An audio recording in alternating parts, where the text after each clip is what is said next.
Offer offer offer SK enterprises घेऊन आले आहेत कॉपर वॉटर प्युरिफायर फक्त 3,999 रुपयामध्ये। तसेच जुने द्या आणि नवीन घेऊन जा। त्याचबरोबर महालक्ष्मी आटा चक्की फक्त 11,999 रुपयामध्ये। पत्ता HDFC बँकेजवळ मिरज रोड सांगोला।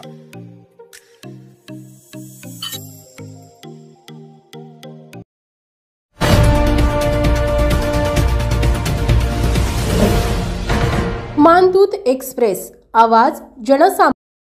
भूम तालुक्यातील एका घरावर परंडा पोलिसांनी छापा मारून 85 किलो गांजा जप्त करून 5 जणांविरुद्ध गुन्हा दाखल केलाय।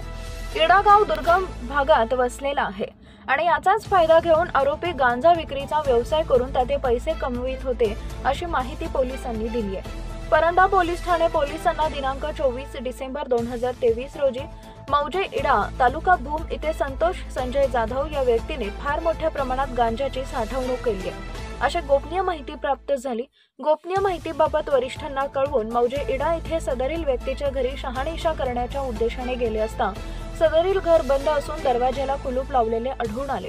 सदरील घर हे नमूद आरोपी संतोष संजय जाधव यांचेच असल्याबाबत पोलीस पाटील यांना विचारून खात्री केली। त्यानंतर दुसऱ्या दिवशी महसूल विभागाचे प्रतिनिधी वजन मापे निरीक्षक 2 शासकीय पंच यांना सोबत घेऊन सदरील घरावरती घर मालकाच्या नातेवाईकांच्या समक्ष छापा टाकण्यात आला।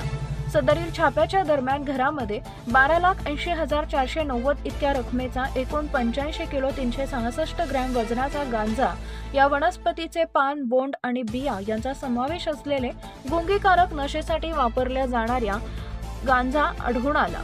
घराची सखोल तपासणी करून सदरील गांजा हे शासकीय पंचांच्या समक्ष जप्त करण्यात आला आहे। मानदूत एक्सप्रेसच्या बातम्या पाहण्यासाठी आजच मानदूत एक्सप्रेस न्यूज चॅनलला YouTube वर सबस्क्राइब करा आणि बेल आयकॉन प्रेस करा।